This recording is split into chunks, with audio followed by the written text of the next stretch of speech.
Tired of listening to the same stuff over and over? Looking for something to tickle your nerves? Want to dive into that eerie calm before the storm? Sigillum Militum by Sophia is exactly what you need. 20 years in ambient music, a decade in album reviews, encyclopedic knowledge of musical genres, and an incredible vinyl collection. None of that is about me. I am Score and I review old obscure albums from unpopular genres or fresh releases from friends in the scene. Everything you'll hear next is pure subjective rambling, entirely my own opinion and personal taste. But it's honest and with style. Let's go! Actually, hold up. Before we dive in, drop a comment. What unknown album would you like to see reviewed here? Okay, now let's go! So, Sophia. I stumbled across the project while searching for atmospheric darkwave music for a playlist.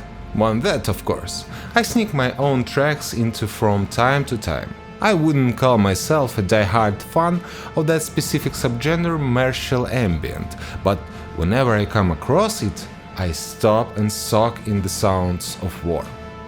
Off the top of my head, I can't name a single other project in this style, but do you really need that to decide whether music sucks or deserves your attention?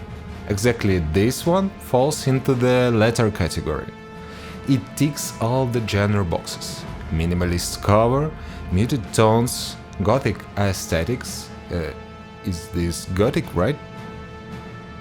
Tracks are named with the Roman numerals in a sequence, so expectations met. The very first track makes it clear. This is going to be unsettling. And there's a lot of reverb.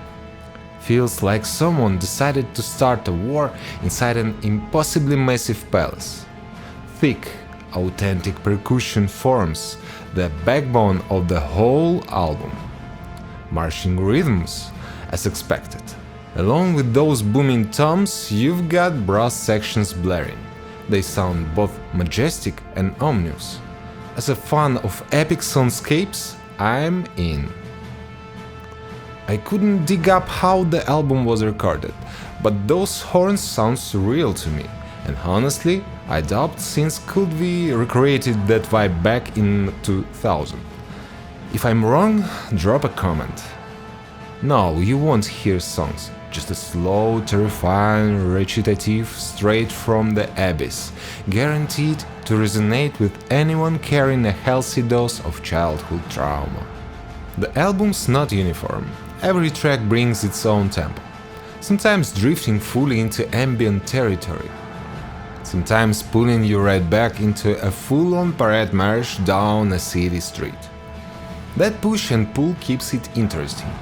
Honestly, you can't call this album boring. Grim? Yes. Majestic? Absolutely. But background music for bedtime? Not a chance. Personally, I was most hooked by interplay between the brass melodies and the deep cavernous production of the whole thing. Track 9 stood out to me.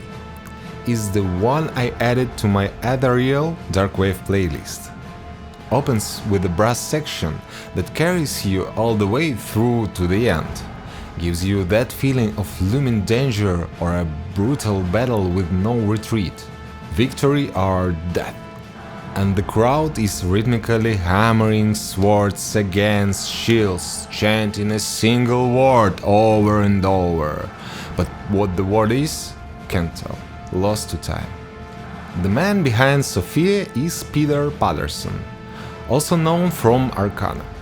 Thanks to the very original name, the project is hard to find online. But for this genre, that's probably for the better. Want to find a hidden gem? Better start digging or hope luck's on your side. See you next time and drop a comment below. Bye.